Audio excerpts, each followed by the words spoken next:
Recording.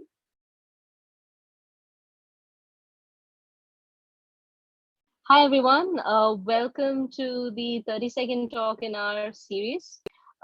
We are the Teachers Against the Climate Crisis. TACC is a non-funded, non-party organization that seeks to promote understanding and engagement about different aspects of climate crisis among students, teachers, and activists. To engage with our work, please feel free to visit either our YouTube channel or our website. Today, we're very happy to have with us Pankaj Sekhsaria, who's an associate professor at IIT Bombay. Pankaj has a wonderful history of being a journalist, a person who engages in both academic and non-fictional and fictional work. He is the author of 5 books on the Andaman and Nicobar Islands, including his debut novel, The Last Wave, which is a wonderful read. He's also written for children. He has a master's degree in mass communication and a PhD in science and technology studies from Maastricht University, Netherlands. He's a long-time member of the environmental action group Kalpavich, which I know many of you here are familiar with, and is currently associate professor at the Center for Technology Alternatives for Rural Areas in IIT Bombay. So welcome, Pankaj, and I'm handing the mic over to you. Looking forward to your talk. Lavanya, give me a second. Today, fortunately, we have one of our senior IPS officer who was posted in that region in 1990s. So he has also joined, and we welcome him as well. And because he was one of the person who was very keen to preserve the environment of that area. So thank you and welcome, Mr. Pradeep Srivastava. And we'll be waiting your comment during the discussion session. Thank you. Thank you so much, Pang. Thank you. Welcome, indeed. Thanks, yeah, we can begin. Thanks, sir. Over to you, Pankaj. Yeah, good evening. Thank you. Thanks a lot, Lavanya. And thanks to TACC for actually organizing this and inviting me. And thanks to everybody who's joined here. Like I was just mentioning before we began, I was telling Lavanya, I'll just lay out the broad contours of this project that's happening in Great Nicobar Island in the extreme south of the Andaman and Nicobar Islands. And elsewhere, I have actually articulated this, and I don't mind saying that again, is that this is actually, it's not even environmental governance being enacted as farce. It's a farce being enacted as environmental governance. So at every single level of this massive project that's being executed or is supposed to be executed, you see how every single sensible principle in law, in governance, in ecology, in geology, in human rights is being violated or has been violated and continues to be violated. So it completely defies logic at multiple levels. And I'll try and point out and pick out a few of these. And actually, these are only a sample of what will happen or what I'll be able to bring out to you. And it's amazing what all is happening in this particular place. But just quickly to lay the background, we're here, we're talking of the Great Nicobar Island, far away from mainland India. Most of you are perhaps aware of the historical and the other context of this place. It's far away from mainland India. Biogeographically, historically, it's a very interesting context in this place. But we have this mountain range, submerged peaks of a mountain range that run from Myanmar in the north down into Sumatra in the south, the Andaman part in the northern part of the islands. You have the 10-degree channel that and the 10-degree latitude that separates the Andaman from the Nicobar. And you have the Great Nicobar Island in the extreme south, a roughly 900 odd square kilometers island, which is an extremely pristine island with a very small human population. Most of it are settlers who have come there in the last 4 to 5 decades. But the primary inhabitants are a small set of indigenous communities, 2 indigenous communities that have been living here for maybe thousands of years. We don't even know. Very small numbers, not more than 700 or 800 people. And the total population of the island itself, and these numbers are important and I'll come to that later, is by the census is about 8,000 people. But if you talk to local islanders today, they say that's even less today because people have left. It's not the kind of best place to live and the support is not kind of there. So of course, there is a much larger history and a larger context that can be laid out, which is very fascinating, ecologically, geologically, etc., but I won't go into the larger history. I'll jump straight to the specific project that we're talking about. and the island. So this is Great Nicobar Island. Some of you, if you're aware, so this is the extreme south of the Andaman and Nicobar group. This point here is what's known as Indira Point, which is the southernmost tip of political India. It's about 6.5 degrees north latitude. And roughly in the middle of this island here is a place called Campbell Bay, which is the administrative headquarters of this particular place.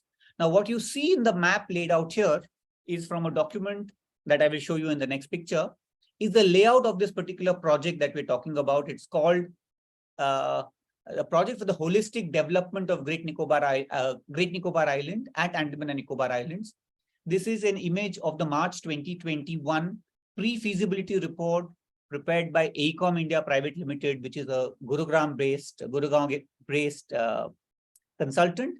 This was made at the behest of the Niti Aayog. So the Niti Aayog actually contracted AECOM India to put this proposal together. And this is what is actually being envisioned, or is actually being now put into practice or being laid out on the ground. About 160 square kilometers of this 900 square kilometer island, which is almost 20% of this entire island, which is a huge amount considering that this is just one island. We have 4 components of this project. Number 1, which is in some senses the centerpiece of the entire idea, is this port project here in a place called Galathia Bay, which is on the extreme south of the island. This has a massive investment, though the entire project investment proposed is about 72,000 crores, which is roughly $10 billion, slightly less than $10 billion. And half of this money, more than half of this money, over 2 phases, is to be invested in this port project. The total outlay is 42,000 crores, which is about $5 billion. So that's one of the main kind of pivots of this whole project. This is a massive, massive project. 70,000 crores is maybe 2.5 times or maybe more than what is being invested and be discussed where the Central Vista project is considered in Delhi, and maybe much more than that, as a matter of fact. So we have the port. We have a number 2 is an airport, which earlier was a civilian airport, but now has been made a dual-use airport, defense and civilian. We have this huge township, greenfield township of really 130 square kilometers, mostly pristine forest, where they have planned all kinds of activities to set up a township, including earlier golf courses, etc., which were then struck down as an idea. But townships, recreation, railways, the works have been proposed in a completely greenfield kind of mode. And then we have this power plant, number 4, which is also a large investment and is going to be required. So this is what we're talking about. This is on the eastern and the southern coast of this island, roughly 160 square kilometers. This is among the best low-lying kind of coastal forest region of this landscape, of this island, which is important to keep in mind. So like I showed you earlier, this is the pre-feasibility report. This is actually at the heart of what has been proposed here. It's a 120-30-page report, which is available in the public domain, has a lot of information, has some very detailed maps, which if anyone of you is interested, we can share that with you if you've already not looked at it. Now, just to give a background and to just also indicate to you resources that we've put together over the last year and a half, there's a small group of people who has been following this project. And I must say that extremely committed, very courageous individuals without sounding patronizing in any way. Some of them have chosen to remain in the background, who are not willing to, for obvious reasons, but others who have taken stands, have spoken out, sometimes publicly, sometimes not, in very difficult times. So I think a lot of credit to a lot of people whose work is what I'm actually presenting today and whose work based on which I'm presenting today. But what we have done over the last 2 years is put together some very useful, comprehensive resources, which I would urge all of you to look at. The most recent is this very special issue of the Sanctuary Asia magazine, 80 pages that the editorial team has put together. There's a range of people who have written on a range of issues.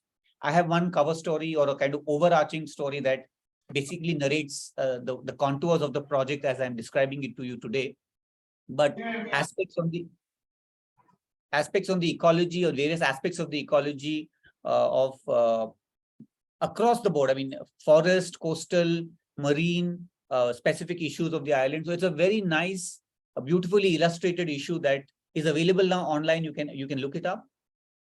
A little earlier in this year, this again gained a tremendous amount of response, and Frontline put together a cover package of 7 or 8 stories titled The Nicobar Nightmare, which again looked at various aspects, the ecological, the geological, and of course, where the socio-cultural and the indigenous people's issue is concerned.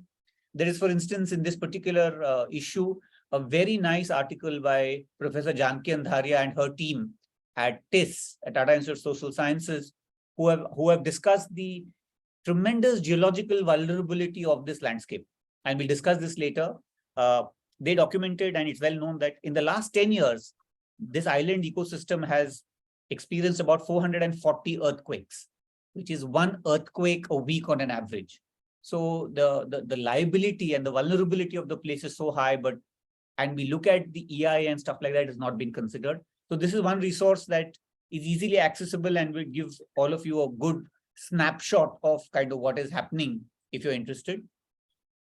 And a little before that, about 1.5 years ago, Kalpavriksh put together this kind of dossier of a collection of initial articles that I wrote, but more importantly, almost 700 pages of various annexures, about 30 annexures that include the pre-feasibility reports, certain scientific reports, minutes of meetings, etc., etc. So this is available on the Kalpavriksh website. It is September 2021. So these are resources that will give you a larger context and a background and details of what I'm going to be presenting today. So quickly, I'll just run through some of the aspects. This is a pristine tropical rainforest system. And there are various kinds of forest types there. There is the evergreen forest. There are the semi-evergreen forests. There are the coastal forests. There are mangroves. Very rich in terms of biodiversity. Very rich forest areas. It's almost out of 910 square kilometers of the island, maybe more than 850 square kilometers is thickly forested across the island. And a rich repository of biological diversity, rare creatures, endemic creatures, like these very beautiful tree ferns that are found in certain parts of the island. You have these coastal forests, you have mangroves, you have a very important and interesting coastline, very rich, supporting a lot of coastal life, and then linked to that, a lot of marine life. You have a large number of species like this Nicobari macaque. That's very not very uncommon, but not very common also as a species. Along the forest floor, as you can imagine, this, I forget the scientific name now, but this little kind of cup fungus that is almost luminescent on the dark forest floor. So we are talking here of a very rich, a very beautiful, and a very diverse ecosystem that has been around for thousands of years, that is also home to indigenous communities for thousands of years, and where, like I mentioned, some settlers have come in recent years. And one of the iconic species, charismatic species of the island is this Nicobari megapode, which is a endemic, which is found in just a few islands in the Nicobar Islands, not found anywhere else on planet Earth. Very unique nesting behavior. They actually create a mound of earth. So what you see at the bottom over here, this line of brown, is actually a little mountain of earth, maybe 2-3 feet in height, that the pair has scraped up on the coastline of Great Nicobar, in which then they lay their eggs. And they don't incubate the eggs. The eggs are incubated by the heat of the sun and the rotting matter in the material. And it actually is also constantly sensing the temperature around the eggs to ensure that the incubation temperatures are right. So it's almost like it has a very rough thermal sensor at the tip of the beak. It's also called the thermometer bird. So just to give an example of the diversity and the richness of this particular place that stands deeply threatened now, if this project comes up. So also, these are the two environmental impact assessment reports. You see on the left-hand side is the draft report of December 2021. It runs into a few hundred pages, 1,000 odd pages to be specific, and it's a farce, to put it mildly. It can be hugely amusing. I'll give you some examples of how the report actually goes about talking of the ecology and the environment and the work that they do. So this report was released in December 2021. At the height, if you remember, of the COVID pandemic. A public hearing was held on January 26 or 27th of 2022 Again, we are in the peak of this epidemic that everybody is kind of facing. And there are many issues with that. Colleagues have recorded that. We have put that across to the various authorities. But about 15 organizations and individuals also sent in very detailed objections to this EIA report, both procedurally and in terms of substance. And very little of it was actually incorporated. I'll give you examples of that as well. But a draft report in 2021, and in 2 months later, we had a final EIA report. And you can imagine what could have been done in 2 months. That is after the report is published in 21 December, you have comments. Who's going to work on that? We are talking of 160 square kilometers of pristine rainforest. We are talking of one of the largest projects ever envisaged. We are talking of the largest diversion of forest in recent Indian environmental history. I mean, 130 square kilometers of pristine forest is going to be diverted here. So obviously, this is a complete sham. The EIA report was done by Vimta Labs, which is a consultant based in Hyderabad. And I'm just going to give you some examples of how deeply problematic the EIA report itself was. So now this is an example of the text of the EIA report. I'll just read this for you and it shows you the kind of farce I'm talking about. The study area, and this is the formal EIA report that has been approved by the Environment Impact Assessment Committees and everything in the ministry and the ministry itself.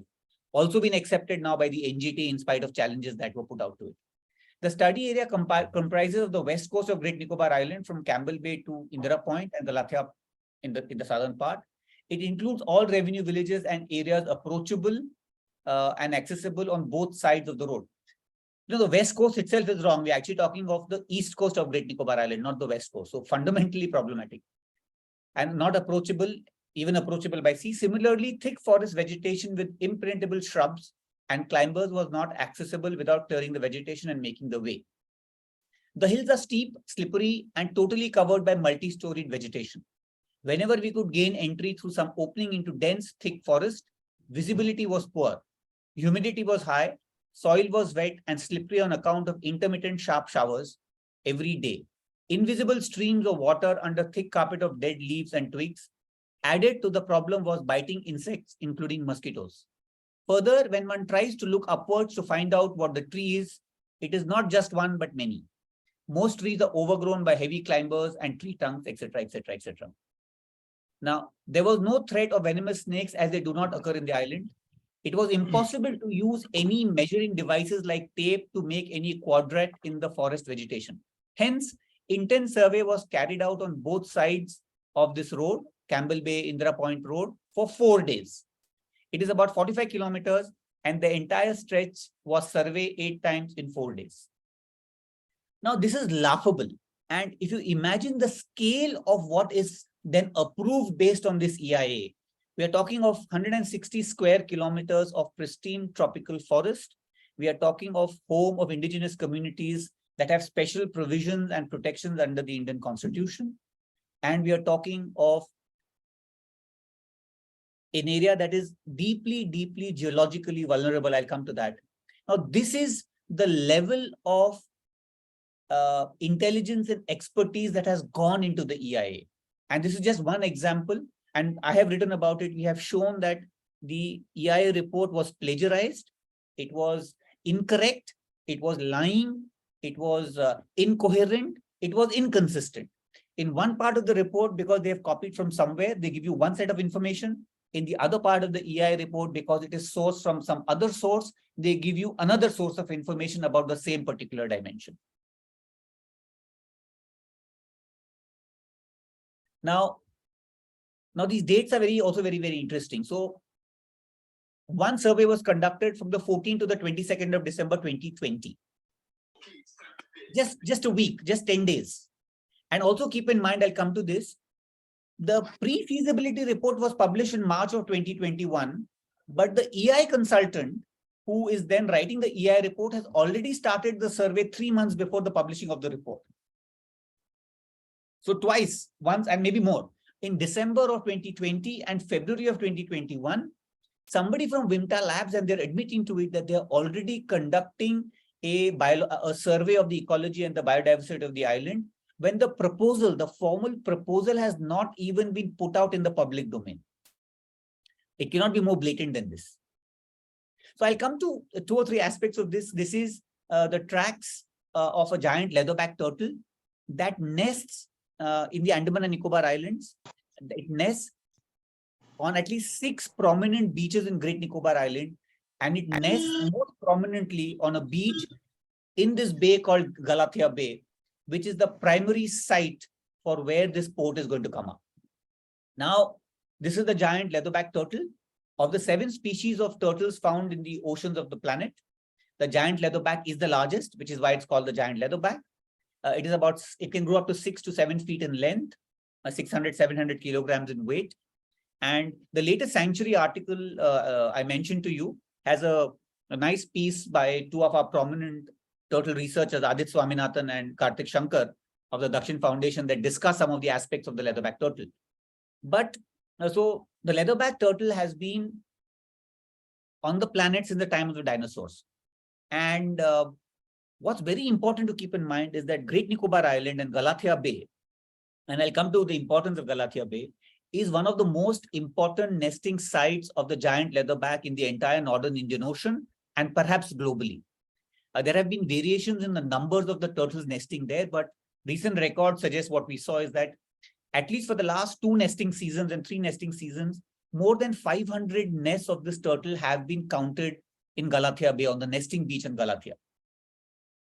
Now, these are the records. So you will see this is from work done by the Dakshin Foundation and others.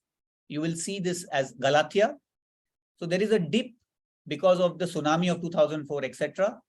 So between November of 2000 and 2001, we see 500 nests that are counted on this island. And then the numbers fall. If you look at this, this is 2004 onwards, because perhaps of changes that took place because of the earthquake and the tsunami. But 2015 onwards, and more recently, we have more recent data that the numbers have kind of bounced back. So we're talking of 500, minimum 500 nests every year in this particular beach. But the numbers are not important. It is well acknowledged as one of the most important turtle nesting sites for this particular turtle globally. One of the most amazing things about the giant leatherback, where these islands are concerned, other beaches on this island, but also Great Nicobar and particularly Galathea Bay, is that satellite tracking done by the Andaman and Nicobar Forest Department, Dakshin Foundation, and the Indian Institute of Science shows that giant leatherbacks who nest in the Andaman and Nicobar Islands, they were satellite tagged and then tracked by satellite, swim as far as the coast, western coast of Africa, the eastern coast of Africa, which is about 12,000 kilometers, and they also swim to the Australian waters. So we have in this a population of creatures that really connects all of us to the globe. The giant leatherbacks are deep diving turtles. They've been around for a very long time. And those that come to the Andaman and Nicobar Islands are then connecting to different parts of the world. Now, in February of 2021, the Ministry of Environment and Forests released what was called the National Marine Turtle Action Plan. And the then Environment Minister, Zavadekar, and you can see the date of his sign in the report of 19th of January, says that I'm confident that the National Marine Turtle Action Plan will provide a fresh impetus to working towards the conservation of these magnificent species. So in February of 2021, we have a National Marine Turtle Action Plan. Now, this Marine Turtle Action Plan highlights Galathea Bay as among the most important marine nesting habitats in India.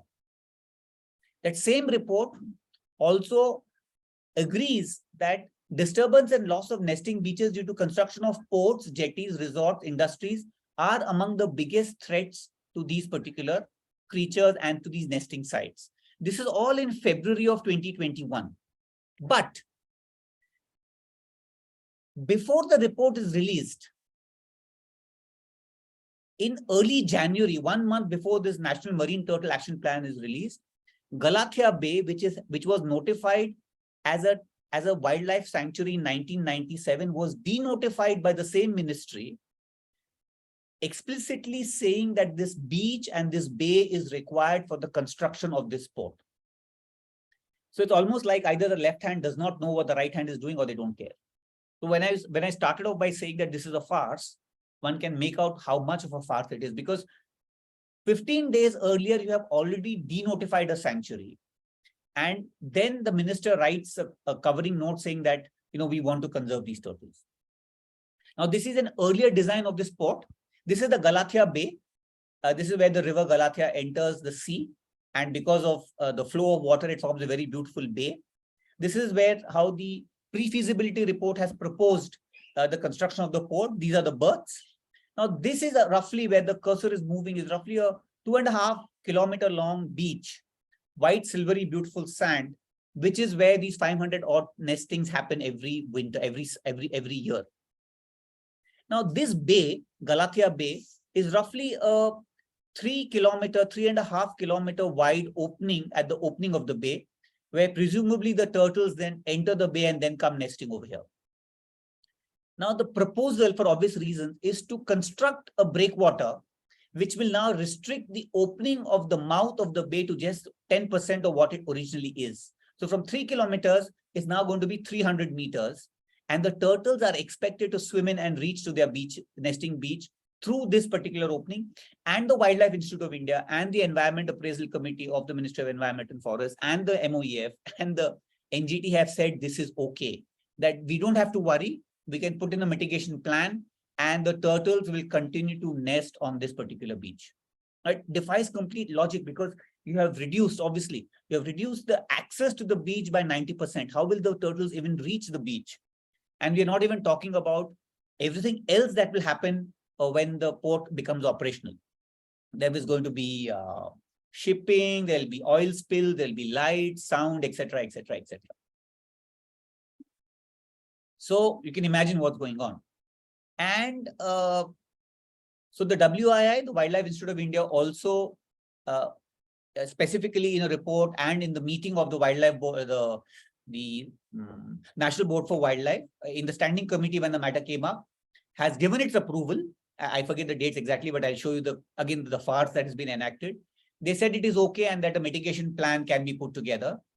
And they kind of signed off to say that it is okay. And then the WII is the premier wildlife research body. So when the WII signs off, it seems to be it is acceptable. Now in June, this happened in January of 2021. In June of 2021, we were working with, filed an RTI with the WII, and WII actually says that, and if you look at where the cursor is moving, that they have not conducted any study on the leatherback with collaboration of any other institution. So they are admitting, and if you look over here, WII did not conduct any study exclusively on leatherback turtles of ANI. They did a post facto study. This is Sivakumar's 2021 study after they cleared and they agreed to the clearance and the denotification of the sanctuary, where it's very clearly said we have to denotify the sanctuary not for ecological reasons, but because we have to build a port here. So an institution that admits that they have no expertise or experience of working on this has actually gone ahead and cleared it. So, so that's one aspect of the ecological dimension, just one aspect. There are so many more that we can be talking about it for 3 hours and we still would not have covered the various aspects of it and how it has been violated. So I'm going to move to one small aspect of the tribal communities there. There's a very recent, just 3 days ago, a very nice article by Jayashree Nandi in the Hindustan Times, I'll come to that, where a NOC given by the tribal council has actually been withdrawn. So the tribal council says that we were not informed fully of what was happening, and that's how we gave our NOC to the EIA and to all that was happening. They have withdrawn it now. And again, it shows the level at which things have been happening. But this is a letter you will see of August 2021 by the Director of Tribal Welfare. And I'm just trying to show you how all institutions here, all bodies that are supposed to be, taking primary responsibility for their respective constituencies are actually giving up. So the tribal council, the Director for Tribal Welfare, in a letter addressed to the Andaman and Nicobar Islands Industrial Development Corporation, which is the project proponent of this particular project, actually writes saying that all this has been done, But the Director of Tribal Welfare further undertakes that wherever any exemption from the existing provisions of regulations, policies, law of the land are required to be provided for the execution of project, this directorate will seek required exemptions from the competent authority to that effect. So what they're basically saying that we are in charge of the tribal communities here.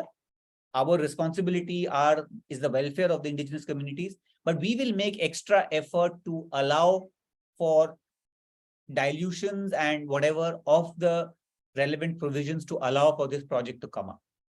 It's shocking the kind of abdication of response. Is there somebody saying something? Can I continue? Please go ahead.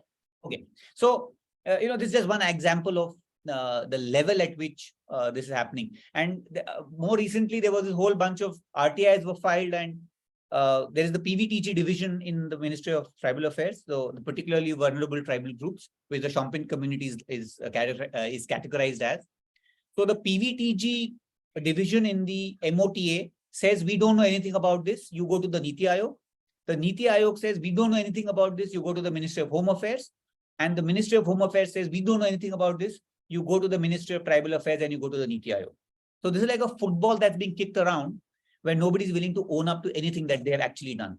And as a matter of fact, while the project report was commissioned by the Niti Aayog, in another RTI filed, the Niti Aayog said, we have nothing to do with this particular project. So, and to look at the lack of sensitivities and sensibilities, this is from the draft EIA report. Because what is happening in this project is, and I just can kind of stop here for a moment to elaborate on that. This island has a population of 8,000 people as per the census. Now, what the proposal has suggested is that in the draft, it said that we will, in the next 30 years, between 2020 and 2050, when the entire project is functional, the population of this island will be about 6.5 lakh people. So an island that has today only 6,000 or 8,000 people, the project itself claims to increase the population of this island by 6 lakh people. When somebody pointed out the absurdity of this number in the final EIA report, they suddenly arbitrarily halve the number and say that the total population of this island in 2050 something will be 3.5 lakh people. Even if it's 3.5 lakh, this entails the growth of a population of this island by 4,000% in 30 years. Also bear in mind that the total population of the Andaman and Nicobar Islands, which is spread over about 600 big islands, over 200 years of settlement in this place, today is 400,000 people. So where the entire island chain only supports 4 lakh people, this single island will have 4 lakh people. And you can imagine what will happen to this particular place. And anticipating that somebody will raise concerns, the EI report says the forest and tribal area should be guarded and even barricaded with barbed wires if necessary to ensure that there is no interaction between the tribal people during the construction phase. It's almost like which world that they are living in.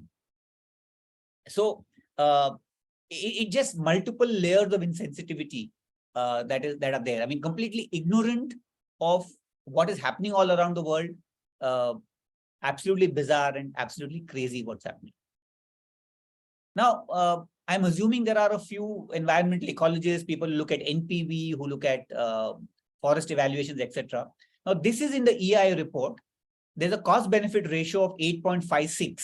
I won't go into details here, but just quickly, the cost of the project are ecosystem service loss, which is 10.43 lakhs per hectare into 13,000 hectares, which is the area to be denotified, is this figure.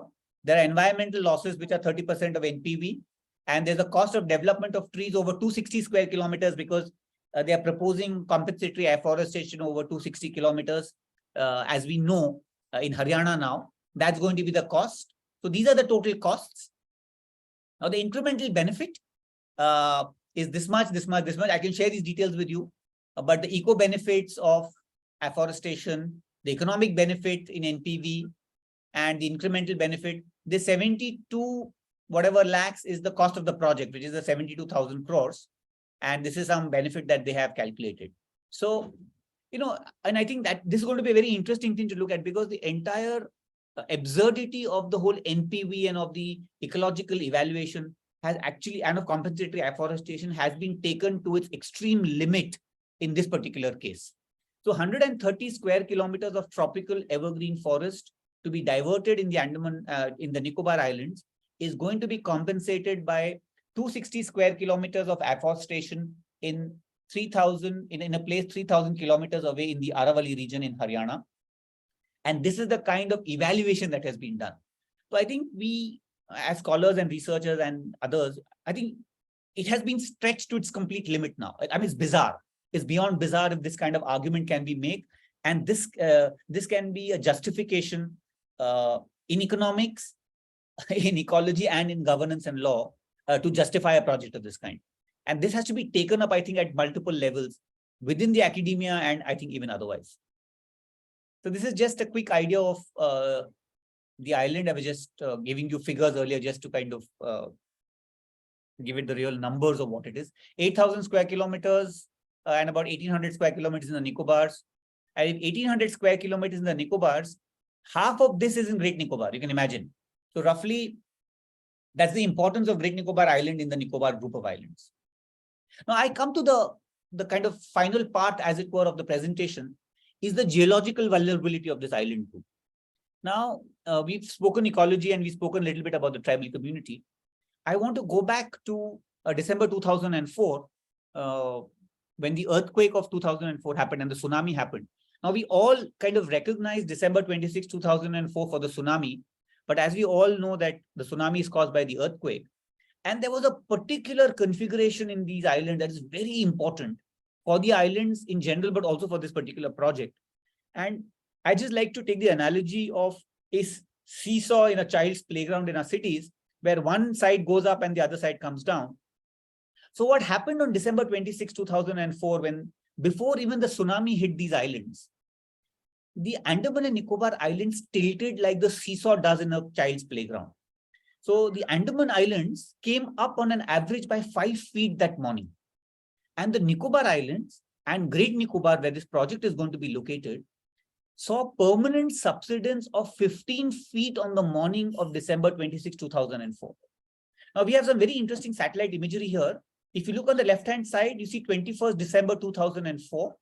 So this is like 5 days before the earthquake. And on the right-hand side, you see 26 December 2004. And these are images that were taken at, I think, about 5 p.m. in the evening, satellite images. And you will recognize that what is red here is land above water. In the same circle is land now below water. So this is in the central Nicobars. This is an island called Kachal, which saw the maximum loss of life in the Andaman and Nicobar Islands. And that is because this yellow circle, which was land that had a large number of people living here, this is very close to the area where the jetty is in Kachal, all saw submergence. This place, as you will see in this figure here, saw about 4 to 7 meters of permanent subsidence. Now this map here on the left-hand side is actually an adaptation of from an article I did in Frontline in 2005, which was done based on a map put out by a group of researchers at the University of Colorado who had done some assessments, which have now been confirmed by multiple researchers. So you will see in the northern part, in the Andaman Islands, we saw an uplift of about 1 to 2 meters. And in central Nicobars and in southern Nicobar, Great Nicobar Indira Point saw submergence of 5 meters, subsidence of 5 meters that morning, not submergence. Now imagine the change that has taken place. 5 meters is roughly 1.5 story building is now underwater. This is that coastline on which this huge investment is being proposed. So this is the landscape and the coastline of Nicobar. These are pictures I've taken from 2006 when I was on a visit there. So an entire landmass, coastal forest, there is some bagicha or coconut plantation, there are some paddy fields, which were above the high tide line, now are permanently submerged. And what you see as the brown here are standing trees that now, because being submerged for 1.5 years, are now becoming brown and dying out. So around the Nicobar Islands, we saw a wall of brown because what was above the high tide line coastal forests or plantations were now submerged and they were slowly dying. This is what happened on the other side in the Andamans. This is an island called Interview. And this is a picture on the west coast of that island. You can see an entire coral reef system that is permanently submerged is now permanently above water, because this place has seen about 1 to 1.5 meters of permanent uplift. What I'm trying to point to you is the kind of tectonic activity and change that takes place in this island. And the obvious question is, what is it that we are thinking when we are proposing the kind of project that we are proposing? And why this happens very quickly is because what you see here is a graphic from 2008 from the USGS, the United States Geological Service. You see Sumatra here. You see the big yellow star, which is the epicenter of the earthquake of December 26, 2004, 9.3 on the Richter scale. We all know that. We don't see the Andaman and Nicobar Islands because they are submerged under these yellow dots. All these yellow dots are earthquakes in the Andaman and Nicobar waters between 2004 and 2008. We have so many earthquakes here. And like I said earlier, in the last 10 years, about 500 earthquakes have happened in these waters, in these islands. Imagine what it means in terms of planning over there. This happens because we are in the ring of fire. We have active volcanoes in this island. We have Barren Island, which is an active volcano. We have regular earthquakes. This place is constructed by this geological activity. And this is an image, I think, that really stands out, because this is Indira Point. The picture on the bottom is a picture of Indira Point before 2004. You see the lighthouse way above the high tide line. The same lighthouse stands completely surrounded by the waters of the ocean today. And this has happened. And you can see this thing over here. And you can see the star over here. This is the base of that tower. Tower obviously got washed out. The lighthouse did not. Imagine the change that has taken place on this coastline. And this is exactly the coastline. A few kilometers, maybe 5 kilometers north of where the lighthouse stands, is where this massive port of 40,000 crores is going to come in a bay, which I just pointed out to you is one of the most important turtle nesting sites. And imagine what will happen to that port if there's another shift, another earthquake, another submergence or uplift of even 4 or 5 feet. Your entire investment of 40,000 crores has been washed away. But if you go and going back to the idea of the farce and how it's being played out in a slightly different context, this is Wapcos India Limited. This is a report of theirs. Again, this is a traffic study for creating the transshipment port in the same place. This is a 2019 report that they put out. And they say in this report about Great Nicobar Island, quoting some scientific literature to say that the topography of the island is best suited for the port, which was not being damaged even by the tsunami of 26/11/2004. They get the month wrong. We can forgive them for that. But this is the coastline, the change that has taken place in the coastline. And they are justifying the project by saying that this coastline has not been damaged. I mean, it's bizarre. I mean, and we've pointed this out repeatedly. Janki has written about it extensively. Others have written about it. It does not seem to make any sense to anybody that the risk to life, the risk to investment, you're going to bring in 300,000 people to this island. What will happen to them if something similar happens all over again? So, yeah, I mean, repeatedly we see this. I'm coming to an end because we're also running out of time, and you can imagine how much more can be discussed. So this is what was the initial idea. This is 8,000 people. That is the total population of the island. This is the draft. This is the pre-feasibility report, which says that the total population of the island in 2050 will be 6.5 lakhs. They have now reduced it by half, like I said. I come to the last part, which is the clearance, the environmental clearance that was given by the Impact Assessment Division of the Ministry of Environment and Forests in November of 2022. So after many meetings and the whole process we have documented, the minutes are there. There's a 30-page environmental clearance report. So the project has been cleared environmentally by the EAC Infrastructure 1, the Environmental Appraisal Committee Infrastructure 1, that met many times. And I'll give you 2 examples of the bizarreness of the environmental clearances and the conditions that have been given. So you see this point number 16. This is in the former environmental clearance granted by the EAC and approved by the MoEF to this project of 70,000 crores, 130 square kilometers of tropical evergreen forest. I'm just repeating that because it needs to sink in at the scale of what it is. And look at the condition. Trees with nesting holes of endemic owls to be identified and geotagged with the help from SACON. Such trees shall be safeguarded as far as possible. Now, what does it mean at all? Is it even feasible? So, by the admission of the government in Parliament, 1 million trees are likely to be cut in these 160 or 130 square kilometers that have been diverted for this project. 1 million trees by their own admission. One can only imagine that this is going to be a larger number. How is anybody in their sensible mind committing to map 1 million trees for nesting holes of owls? How can it even be done? And what does it mean for them to be geotagged and then to be cut because they can only be safeguarded if it is possible? So, and nobody seems to have a problem with this. The MoEF has no problem with this, and the NGT has no problem with this. So, like I said, I'm just going back to the point that Galathea was, the sanctuary was denotified on the 5th of January. And the minister is saying that we are very, we will take care of Galathea on January 19. So 2 weeks before the minister signed this letter, the sanctuary had already been denotified under his very watch by the Standing Committee of the National Board for Wildlife, for which the Environment Minister is supposed to be the chair. Like I said earlier, the report came much later. The EI consultant was already in the field. The wildlife sanctuary had already been denotified.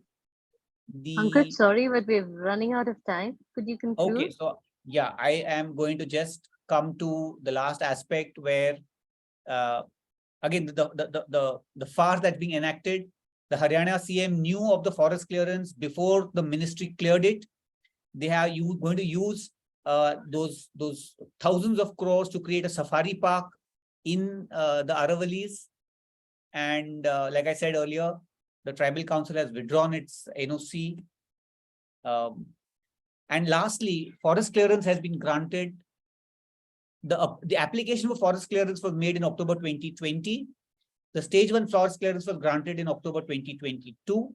In this 2-year period, the Forest Advisory Committee of the MoEF met for 26 times, but there is not one word of evidence to say that this project was discussed by the FAC, but the clearance has been granted. So we have no clue how the ministry granted clearance and what the FAC has to say. Now it is being said that it's a defense project and it could not be made public, but it was not a defense project at all. It is not a defense project. This is an out and out commercial project. So there is a clearance letter from the ministry based on recommendations of the FAC. There is no evidence of any kind of what the FAC has said. Nothing in the public domain, nothing on Parivesh. So it's not very clear whether the FAC actually discussed this particular project. So I will, very recently, this went before the NGT, which said we will not interference with the EC and the forest clearance, with the environmental clearance and the forest clearance, in spite of all these points that have been made, in spite of the nature of the environmental clearance, in spite of the fact that there seems to be no evidence that the Forest Advisory Committee actually discussed this particular project. So yeah, since in interest of time, I'm going to wrap up. That's it. Thank you very much. I know I've taken a little time, but one could have gone on and on. Just quickly, this is a wrong ID, but yeah, this is my email ID. Just as a quick point, if anybody wants to get in touch for more information, etc., I'll stop here. I'll stop sharing.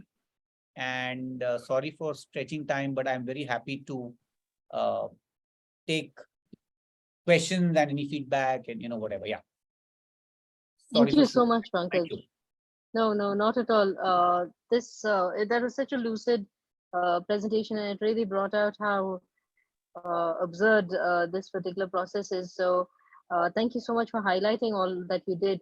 Now invite the audience to please put up their hand if they have a question. Uh, so you have a question, Mr. Pradeep? Yes, please. Yes, I want to add something to what Professor Pankaj has said. I was there in Andamans for 2 years as superintendent police, and the fresh water supply is a major issue there. So when they are thinking to increase the population many folds, I don't know how are they going to supply the fresh water to people. Because in summers we used to evacuate the islands and send people home. This was one. Number two, that Chatham sawmill used to do a lot of logging illegally, and it was people like Samir Acharya and some other activists who got it closed. So that was a major thing that saved the Andaman woods. But the third and the last thing is that Indira Point, I have climbed that tower. This and the Indira Point is very crucial from defense point of views and others. So we may also remember that fact. Thank you.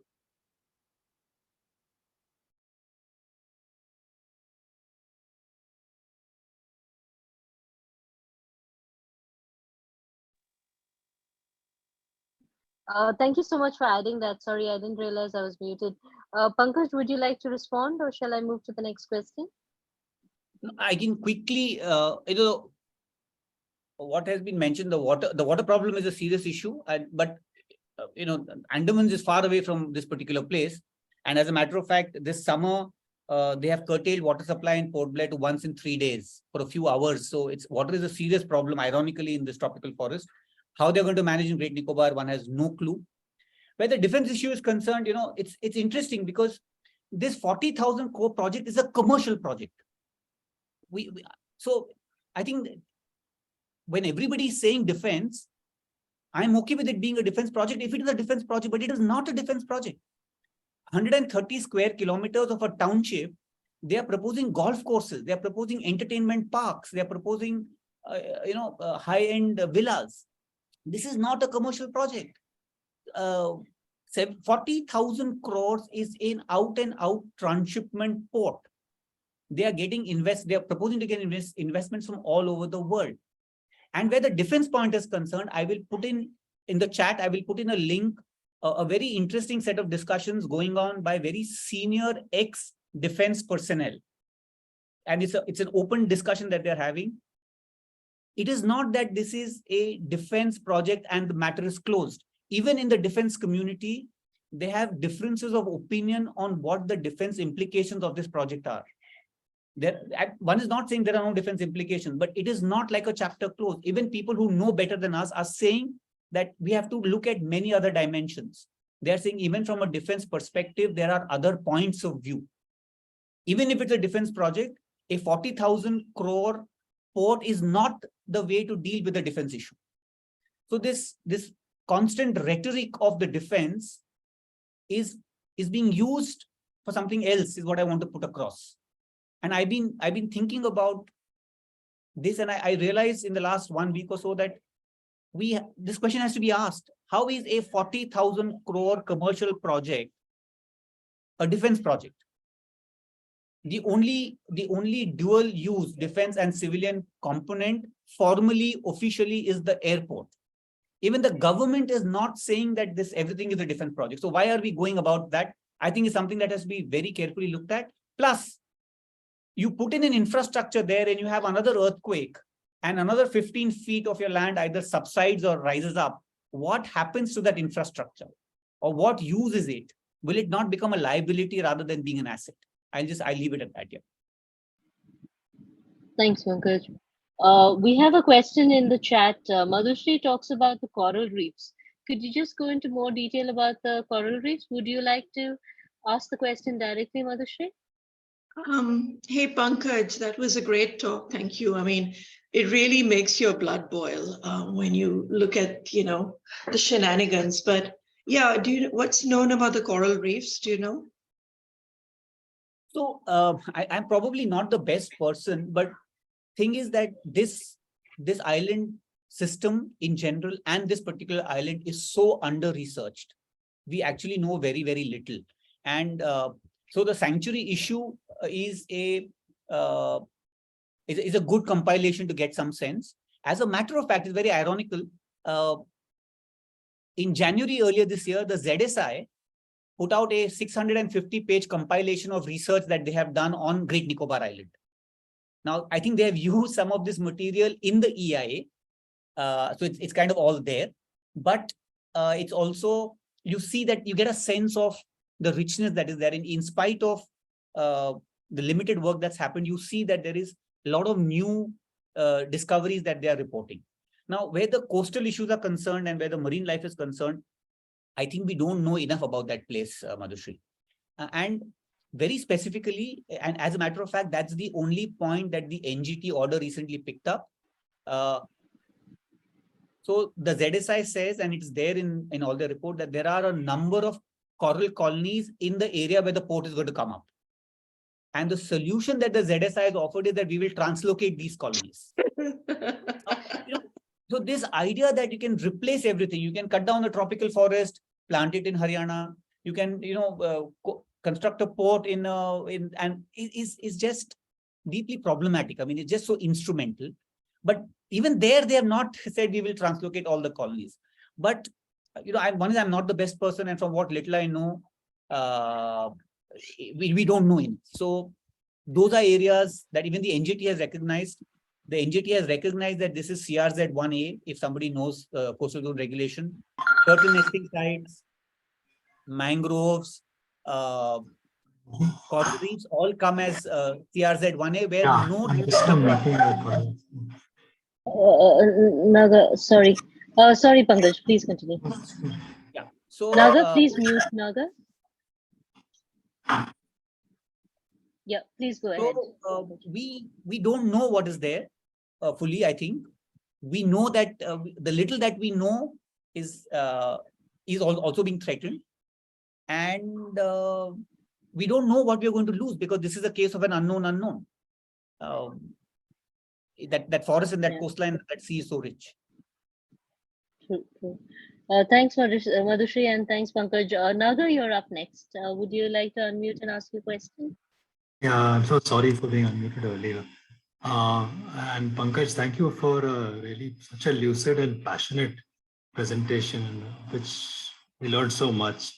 I was just asking, I was wondering, what has been the sort of political or party political response to this project? I mean, are there any voices across the political spectrum who are saying anything that's remotely critical, or are they all being swayed by this, by the story that it's a sort of national security kind of project?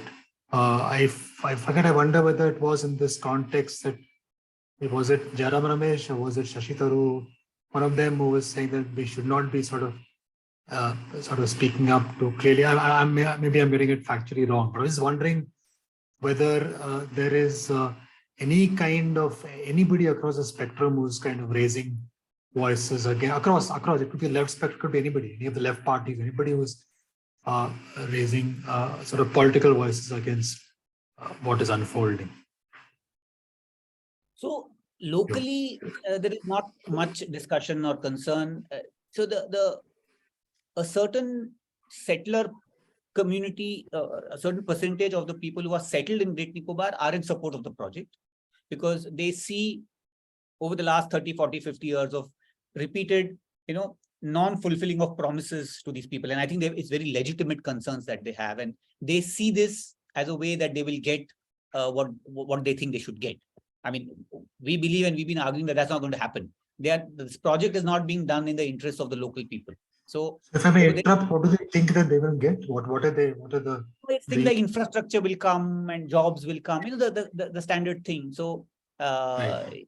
It's basically those kinds of things.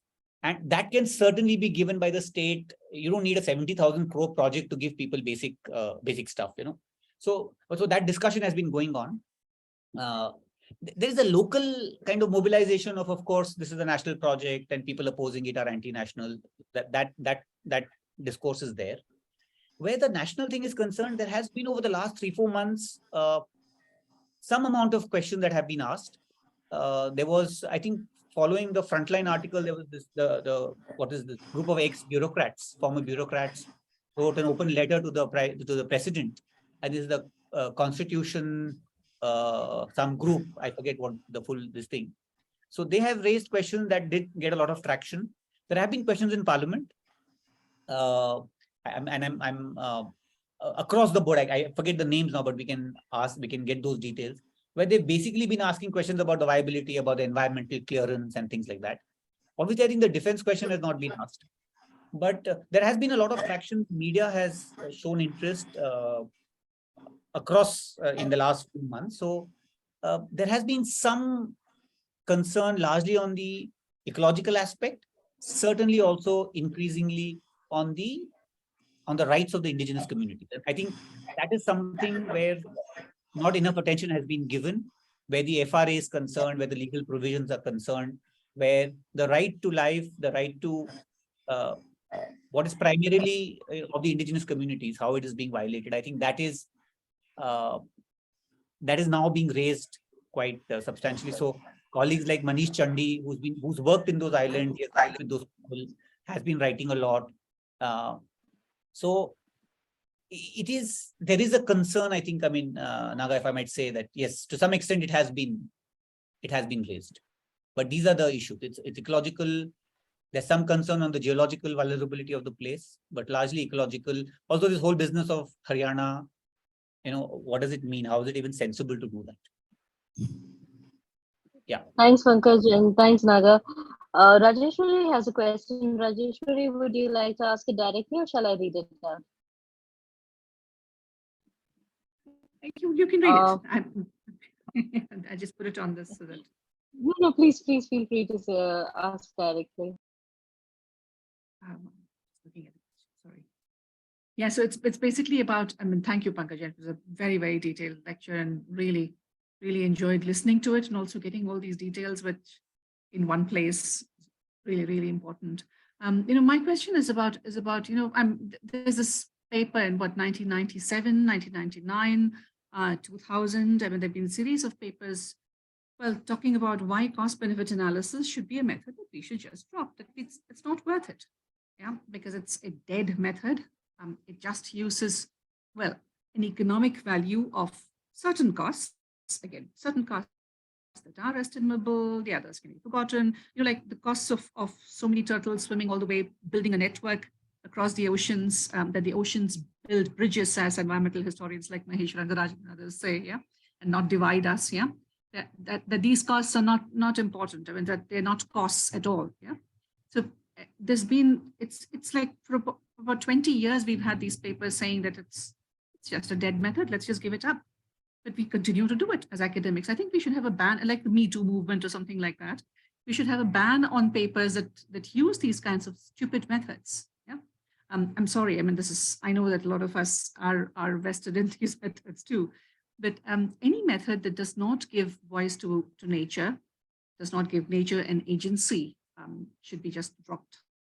I think there's something far more serious here, sinister here, is what we are doing as teachers and academics. That's my question. Sorry.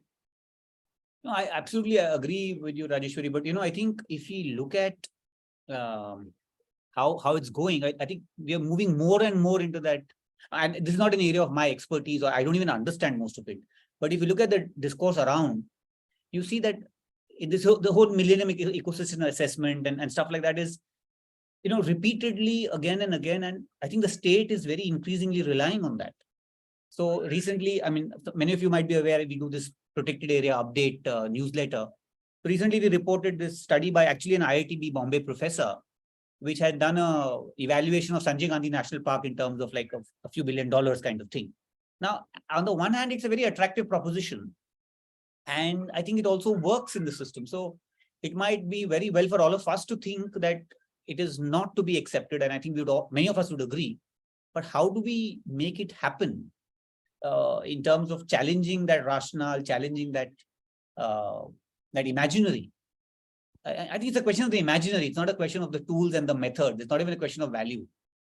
So I think it's a much larger challenge. I think that's something I would really disagree with, because it's a question of method too. I mean, the moment we accept that nature is substitutable, this whole thing about it, it's scientifically possible. We can do something in Haryana and compensate for this. We can emit more and we can compensate somewhere else. I mean, these kinds of things are possible because of method, because we accept a particular framing and method. That's why it's problematic. But I just to, I think so much. It was a wonderful lecture. The opportunity here, I think, in a kind of perverse way, is that the whole thing has been taken to its absolute absurd limit. The scale of it, the valuation of it. So I think even academically and with numbers, I think this might offer an opportunity to force all of us to rethink, even in the relevant academic circles, to say that now we have to stop, because just look at the ridiculousness of what is happening. It's not, it's not like 500 trees or a square kilometer or 20 square kilometers. It's 1 million trees. And everything else that goes with it. So this might be the only opportunity out of what has happened here, and we should try and see how we can capitalize on that. So thank you both. There's a question by DS Gotra in the chat. He's having trouble with his audio. So I'm going to, or he or she is having trouble with the audio, so I'm going to read it. It says, is it true that the transshipment port is right on the land allotted to the Indian Navy in Galathea Bay? How does defense and security argument hold up if that is the case? No, I'll have to check, but I don't think it is actually the land of the defense. But I mean, that's a small point. Yeah, but if it is, then it would be a problem, but maybe it is not, which is why it's not an issue of who's owning the land. I think the defense land is slightly to the south of where the port is located. All right, thanks for the clarification. Alka has a comment here. Alka, would you like to say it directly, or would you like me to read it out? Yeah, hello. Yeah, I won't switch on my video, but actually what I wanted to say was that the entire narrative of development and disasters, is projected by the government in by giving priority to development. And and development and environment, the other side always gives priority to environment. So now in this case also, what I gathered was that it is projected as a project which will benefit all the people over there. It will give them jobs. This is how projects are started in vulnerable areas, because even the civil society and people over there are not able to read it in the way they should. And of course, environment clearances are given just like that. That's a big farce. It has always been like this. So what I wrote was that the governments who talk about disaster preparedness are also the ones who are creating disasters. And always what happens is, once a disaster occurs, we just go and, try to rectify it. We believe in disaster response rather than preparedness. Because the entire narrative has to change. The civil society organizations have to give priority to environment. And like this, Narmada Bachao Andolan also, went through. Because it was also touted as a development versus environment debate. So, the thing is that unless and until things are projected properly, people are also not able to gather it in the way they should. It is all a kind of a debate that goes on in academia. We understand things, we feel it's a project that should not go. The government feels it's a project that will help the people, and people are also given an impression that this will help them. And eventually what happens is, all these kinds of environmentally devastating projects, they just come up everywhere. So I feel that somewhere in the media, in the print medium, in on the television, somewhere we have to actually change the narrative and project such projects as not actually benefiting people at all.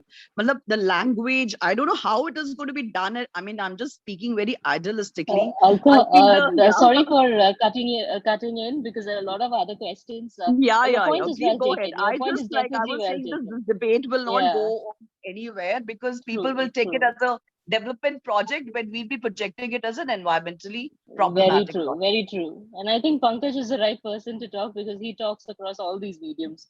And that's the beauty of his work as well, I think so. If you don't mind, Pankaj, we'll also move to the next question because we have a lot of people who wish to talk. Raghuram, would you like to ask directly, or shall I read it out? You're I can muted. do that. Yeah. So 2 questions. Very nice talk, Pankaj. As a biologist, I just was interested in knowing, are we certain that the death of coral reefs was mainly due to tectonic activity, or were there any other possible factors? Because coral reefs, or rather coral colonies, dying due to solar bleaching and climate change related effects is also common in many parts of the world. It could be multiple factors that we are witnessing here. But I would be very interested to know if it is largely, if not entirely, due to tectonic activity. So the other question is more of a comment. As a biologist, from what little I know, the transplantation or replanting of corals has been mostly done to revive dead coral zones, never done to destroy live coral zones and to divert that for any other activity. So Raghuram, actually, if as a biologist, if and even to Alka, if some of us can make these stands public, write about it, I think we will build that larger narrative. Because, for somebody like me to write, or somebody like XYZ to write, as against somebody who is a qualified, respected biologist, and somebody will see, somebody will listen. So, the point that you're making is precisely the point that a lot of us are making, but it's gone through with the EIA, everything. So the idea that, what does it mean to translocate a coral colony? I mean, what for? And what is the feasibility? The feasibility that they've used is the Gulf of Kutch, which is it probably been successful in some way, but the scale, the context, what is the bathymetry, what are the species? I mean, and like you say, is it really going to work? And what are we doing it for? I mean, it was something that was, okay, in somebody's eyes, it's a valuable thing to move coral colonies for. But really, I would, urge all of you over here in your own ways. And this is, I guess, across the spectrum for so many projects. If you're able to articulate these positions in any platform, it will count. Because the more we talk about it, the more that's going to be valuable. So that's point number 1. Point number 2, again, I'm not a biologist at all, but what I was saying is that the tectonic activity caused some very drastic changes in the bathymetry. Now, coral reefs, of course, are dying because of other things. But if you look at that picture of the coast of Interview, you have 15, 20, 30 square kilometers of the entire displacement of the seabed. And one is not even, I would even say, it is not even important to say whether it's good or bad. It's a natural event. It has happened. Similarly, if the coastline of Great Nicobar has seen subsidence of 15 feet suddenly, you can imagine the movement of the waves, the debris that might have been pulled in and pulled out. So that's bound to have had an effect physically and otherwise to the ecology of the coral. These were great opportunities to have studied some of these ecologically. It has not happened really. I mean, it was a lost opportunity. An entire coastline has shifted. So what was the high tide line has shifted. So even if one just mapped how the mangroves moved, would have been such an interesting subject of study over 20 years. So what I'm saying is that the kind of change that has taken place over here is unprecedented. It doesn't happen on mainland India. We don't see 15 feet of subsidence and 5 feet of uplift. So the kind of change and damage that is taking place to the coral systems is account of a natural activity. There's a lot of evidence of coral bleaching, sea level rise, temperature rise, etc., also having an impact. So the idea of also making that argument of the coral reef destruction is also to show not actually coral reef destruction, but the scale of the tectonic and the geological change. So even if the coral reefs are not affected by the geological change, imagine a port project in a space where you see 15 feet or 5 feet of change, your entire draft changes. And that is the level of the change that takes place in that place. And then, of course, the coral reefs are important because under the Wildlife Act, under ecological considerations, in a world of climate change. So those are not less important questions. And we know very little. So I think if those can also be articulated, those can also be, discussed, I think it will be great, valuable concerns can be raised in the public and otherwise, as a matter of fact. I hope that answers. Thank you both. Yeah, Raghuram, could I come back to you? Could I come back to you after the arrest? So Kaustav, I'm sorry you put your hand down. I'll come to you after Vandana. So Vandana, would you like to go next? Sure. Thank you for the incredible talk. I'm sorry I missed part of it. But I think my question is similar to Kaustub's, which is basically about what can be done to delay and eventually stop this project. Is that at all possible? So my question was about whether there's some kind of possibility of building an international coalition of some kind, and perhaps shaming some of the companies and using the, perhaps the IPBES biodiversity report in some way. And what Kaustubh is asking is about the young people on the island and also the tribals, that, what are the attitudes and what is the possibility of resistance? Sorry, Kaustubh, for asking your question as well, but they're related. So I thought that, I could talk about both. So I think where, what can be done, it's obviously a standard question that comes, and all of us have that question.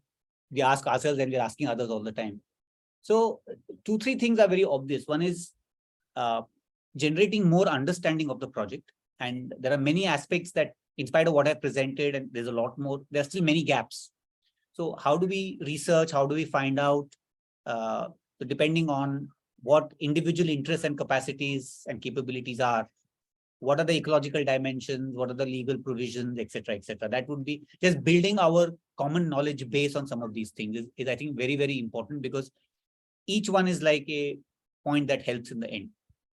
The second very important part is larger communication, whether it's national or global, or not even within an agenda, to say what is happening. And in the last 4-5 months, I think with the increased media, we've been seeing that there is some kind of a response, whether what it eventually ends up being.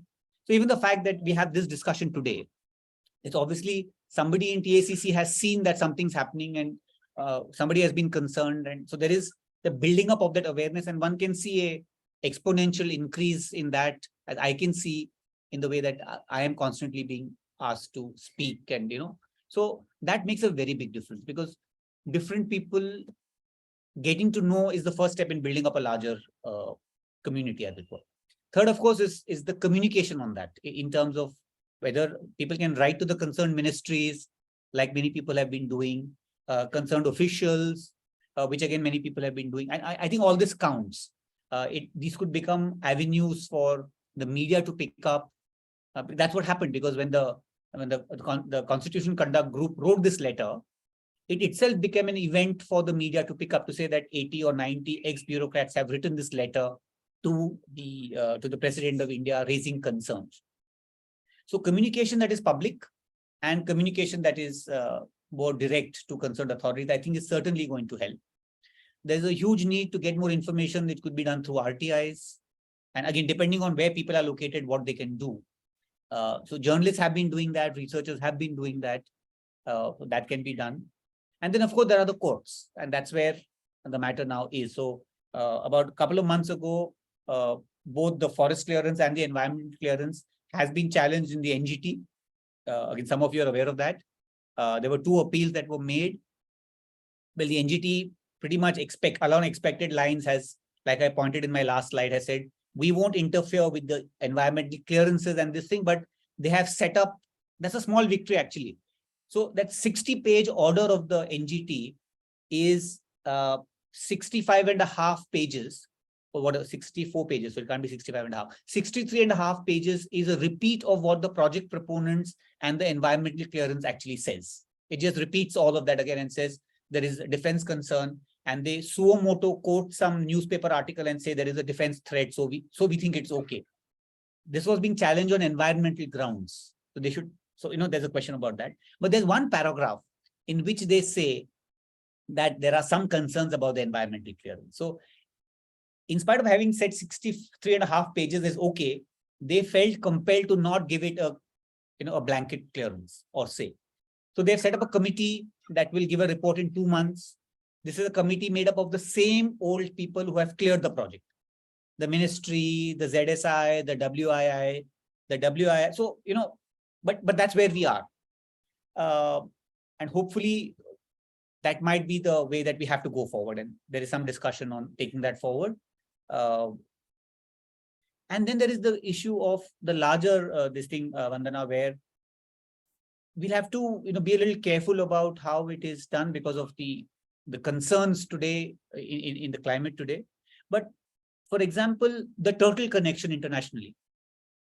That's a very, I think, to say that we are responsible for a global heritage. We are responsible for a creature that is, like Rajeshwari just said and others say, it's bridging nations, it's bridging people, it's bridging continents, it's bridging this ocean. So those can be very, meaningful ways to create a larger consensus, a larger concern. And a little bit has happened. There is this Committee for the Rights of Nature, where they did issue an appeal on behalf of the leatherback, because it is actually a global creature as it were. So some of these things can perhaps be thought of. Indigenous community issues are important. I think particularly multilateral platforms like the UN, we should be able to reach out to them, and there is hope that there will be some concern expressed there. And at the various forums, I mean, IPCC, the biodiversity platforms, the climate change platforms, I think we should be raising concerns. But there is a certain sensitivity today, unfortunately, which we have to just kind of factor in before we make some decisions. Otherwise, it just gets sidetracked for reasons that are not really justifiable. So we'll have to think about that. And I think there's a need for that, and there is the potential to do that. And how we can do that. But I think certainly everything else, raising awareness, bringing in a larger audience, having more of, I'm willing to talk again if there is another group of people whom we can reach out to.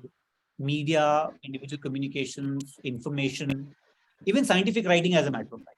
Whether it is on the ecological economics aspect, on the ecological aspect, on geology, on the economic aspect. So this is what one, I'll just, Lavanya, sorry, I'm taking a little longer, but the aspect of, hello? Am I there? Yes, you are, Pankaj. Your video is frozen, your audio is still clear. So I'm going to put off the video anyway. So maybe there's an internet issue here. So the point I was making is, the last point is that, leave alone the ecological economics, there's the economics of this whole project.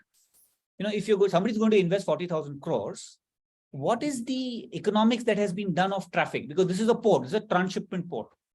What are the ships that are going to come? What is the tariff? What will be the volumes? And whoever is going to invest, I'm sure is going to look this up. So they have to think about it. But just to go back to that, sorry, I missed that on Vandana. See, we still don't know who's going to be investing in these projects, Vandana. So if perhaps there is a global investor, then there is certainly a possibility of raising concerns globally and even asking questions of their business logic of this whole thing. So that is something that we can perhaps think of and needs to be done. Thank you, Vandana, for that question. And I think, Pankaj, you also responded to Alka to a great extent. And did I miss we're kind. Yeah, No, sorry. I really think that was a really comprehensive response. Kaustubh and Matthew, we're running out of time at this point. So very quickly, if you all want to just put in 2 questions, Kaustubh, because you put your hand up for so long, and I'm so sorry it took me so long to get to you. Would you like to add to anything that was asked? No, nothing to add. Thanks, Pankaj. I mean, my only question was what happens next, but I think he answered a bit of that in response to Vandana's question. So yeah, I mean, I don't have anything further to ask. Thanks, Kaustubh. And I think Matthew also was talking about who's funding it. So I think you responded to that as well. Is that actually? Would you like to add? Yes, sorry. Sorry, Lavan. I mean, that's a good question. We don't know where the money is going to come from. So 70,000 crores is not little money. So who's going to invest? What are they thinking? And these are also very interesting, journalism questions research questions also, and just to understand what's happening. So I've been telling some business journalist friends to just kind of tell us a little more. Can they find out what's happening and what is being thought of? So yeah. Actually, thanks, Lavanya. If I could add a small question. Yes, please. Yes, please, ma'am. Yeah, it's just following that funding question. I was wondering who the developing authority for this entire project is. I've not been following this, and that's why I came to the talk, and it was wonderful to listen to you, Pankaj. So who is the project proponent, the developing authority, and what is the economic logic? It seems so fraught with economic risk that just befuddles logic. Absolutely. And just can we save this chat as well, Lavanya? It'll be saved. Yes, it will. Yes, yeah, it there's a will. lot of interesting stuff out there. Yeah. So Matthew, I mean, this is like I was saying, there are so many interesting pieces to this jigsaw. So the project proponent is a Port Blair-based quasi-government organization called the Andaman and Nicobar Islands Industrial Development Corporation. Okay. Now they are a 300 crore company whose main job is to sell milk, is to sell liquor, and to do some tourism. Now, a 300 crore company is going to execute a 70,000 crore infrastructure project. So obviously they,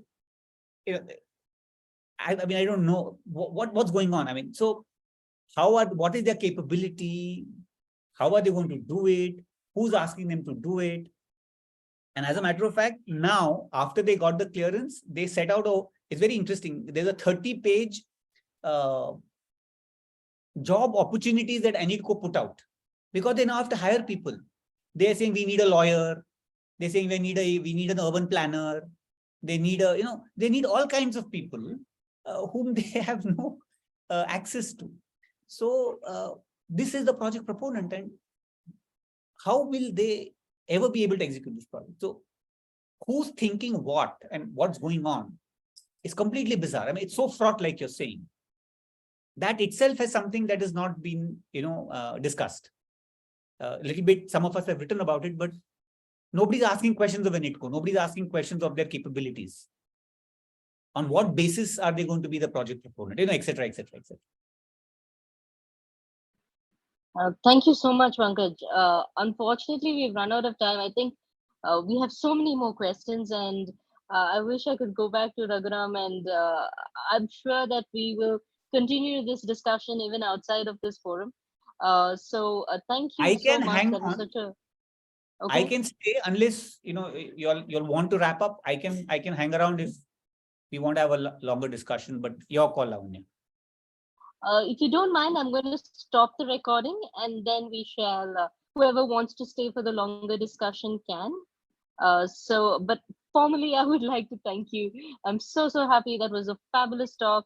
We're looking forward to putting this up on the YouTube channel, and I hope that more people will also see it. And all of us being teachers, we will also take this forward in our own classrooms. So thank you, Pankaj. I'm going to stop the recording now.